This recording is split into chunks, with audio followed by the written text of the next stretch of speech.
Olá pessoal, tudo bem? Aqui é Júlio César do Não é Jornada e hoje eu tô aqui para comentar sobre o episódio número 4 do X-Men. Então, esse episódio, em planos gerais, foi bem interessante, né? Primeiro porque os X-Men eles não apareceram todos, né? Ciclope, Jean Grey, aquela coisa toda do clone do último episódio, nem foi mencionado um pouquinho aqui, na história continua, e o Professor Xavier, os outros X-Men, eles nem apareceram. Engraçado que toda essa animação, né? O Wolverine é deixado bem de lado, né? Até agora ele faz parte lá, mas do jeito que ele era antes, ele era só mais um X-Men, né? Você vê que agora o foco é muito mais no Ciclope, né?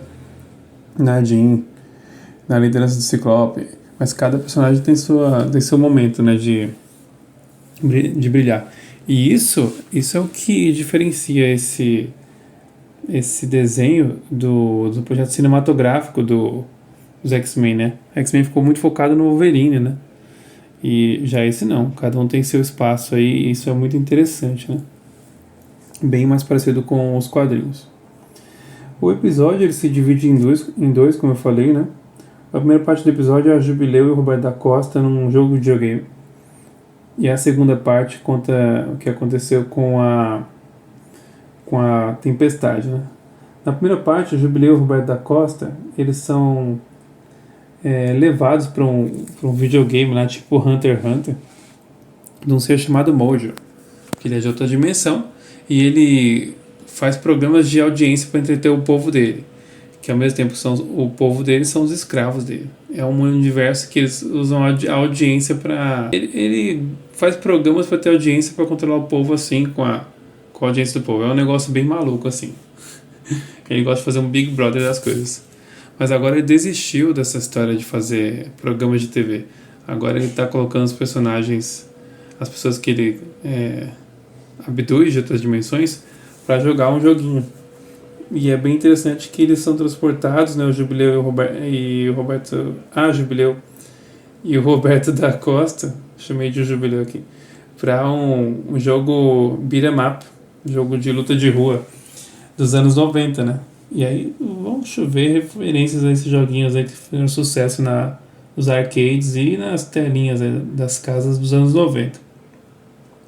Inclusive, tem referência a jogos do Tartaruga Ninja, você vai reconhecer algum beat'em up aí dos anos 90 nesse episódio. E também, até quando eles passam de uma fase lá, eles usam um telefone para passar para o próximo nível. Isso é claramente uma referência ao Matrix, né? Então, e engraçado que o Roberto da Costa, ele tá falando assim, eu não vou jogar, você acha que eu vou jogar isso aí? Eu não sou nerd, né?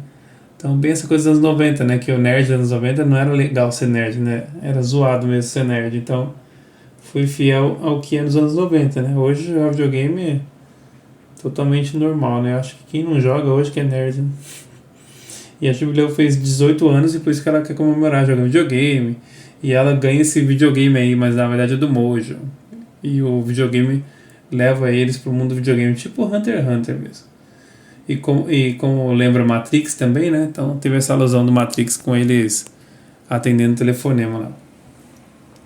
E eles conseguem derrotar o Mojo com a ajuda de uma cópia digital da Jubileu que estava sendo usada como beta tester desse jogo lá. Então a cópia digital não existe, só existe nesse mundo digital. Mesmo assim é uma Jubileu mais velha, de cabelo branco, e ajuda a Jubileu e o Roberto da Costa a vencer o jogo e sair desse jogo. Então, essa parte do episódio acaba. E como nos quadrinhos, né?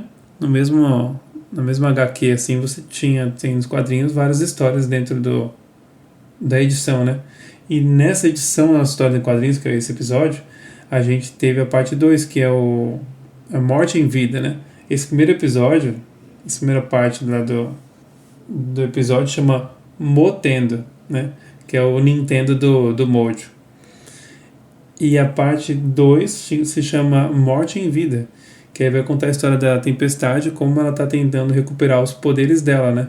Com a ajuda do Forge. Forge, que é um mutante, né? Que trabalhava para o governo. E ele tem uma habilidade maluca que ele consegue hackear no cérebro dele, de outras pessoas também, se eu entendi bem, e criar coisas. Ele consegue criar máquinas para solucionar problemas. E ele está tentando criar ele tem uma máquina já, né? E ele tá tentando recuperar os poderes da Tempestade com essa máquina, né? Essa máquina fazer os poderes dela ressurgirem. Durante o episódio, descobre que ele não tá só querendo que ela fique boa porque ele é bonzinho, não. Ele ama a Tempestade, ele gosta dela. Então ele quer que ela se recupere para ela ser plena de novo. Mas a Tempestade fica pé da vida com ele quando descobre que essa arma que tira os poderes dos mutantes, ele que ajudou a criar quando estava com os políticos de Washington. E tem uma parte do episódio que ela até fala assim: mas você não sabe que não é pra acreditar em político, você é burro, é? Aí ele revela que tava com os caras e ela não curte nada, né? Aí ela tenta ir embora. Quando ela tenta ir embora, aí aparece um vilão, que é um inimigo do Forge, que tem a ver com a origem indígena do Forge, né? Mas indígena norte-americano, é a cultura deles, dos indígenas norte-americanos. E é o adversário, que é um demônio. Então, o X-Men, esse X-Men é muito da hora pra você ver como é o rolê dos X-Men de verdade, né, nos quadrinhos. Eles têm que lidar com ameaças do futuro, do presente, dos seres humanos, de outros mutantes e também de demônios. Caramba, e com eles mesmos, né, com as relações que eles têm entre eles mesmos, né? Então, por isso que o Mutante fez muito sucesso, que eles têm que lidar com muito problemas e ainda eles são pessoas humanas, né? Mostram que eles são humanos como todos os outros, né? Eles têm seus problemas, os relacionamentos deles, eles namoram e brigam. Os mutantes são pessoas normais, exceto pelos poderes e as loucuras deles, né? Só estão tentando viver a vida deles. E aí no final do episódio a Tempestade tenta fugir e esse adversário, que é uma espécie de demônio, aparece, né? E no episódio anterior o Doutor Sinistro também é uma espécie de demônio misturado com cientista, né? Então não tá fácil essa temporada pros X-Men. No episódio passado, né, os X-Men até tiveram um problema com a Jean Grey, né, que foi revelado que na verdade a Jean Grey que estava com eles era uma clone. Enfim, vale ressaltar aqui que esse desenho, eles estão apelando muito na nostalgia, eles estão muito assim bons em sacar o que é os anos 90 e tacar no seriado. Antes era daquele jeito porque realmente estava nos anos 90. Agora não. Agora é desse jeito porque é nostálgico e tem o estilo e tal. Você vê que a imagem é até meio esmaecida, assim, imagem meio antiguinha, pra gente ter a vibe de estar assistindo aquele desenho antigo. Mas não se enganem, esse desenho tem muita tecnologia nele. Ele tem o desenho passado não tinha, os personagens não eram os mesmos, né? Ficavam mudando, vários erros. Aqui não tem nenhum erro, tudo que acontece aqui é de propósito, mas a arte tá bem legal, tem efeitos 3D com coisa desenhada, então lembra até o X-Men Evolution também, né? O estilo deles. Então tá muito bacana, tô gostando agora, acho que todo mundo tá gostando, inclusive a Marvel parece que vai fazer mais séries de animação, até criaram o logo deles, né? Marvel Animation, né? E para mostrar que, claro, deu certo, se dá certo na audiência, eles vão fazer mais, né? Então, como o público está gostando muito de X-Men, que foi uma surpresa muito grata aí, para quem é fã dos heróis e da Marvel, etc. Então, eles vão continuar fazendo mais desenhos desses. Então, quais desenhos a gente vai receber, né? Então, a gente pode ter aquele mesmo boom de desenhos da Marvel que a gente teve nos anos 90, agora, 30 anos depois, ressurgir, né? Então, pode aparecer desenho aí tinha um desenho da época do Homem de Ferro, também tinha o do Homem-Aranha, muito legal, também clássico, que inclusive era melhor que o do X-Men, né, eu acho, que o X-Men antigo ele era meio toscão, umas falas estranhas, esse tá mais tá no chão, vamos dizer assim, né, então tá bem interessante.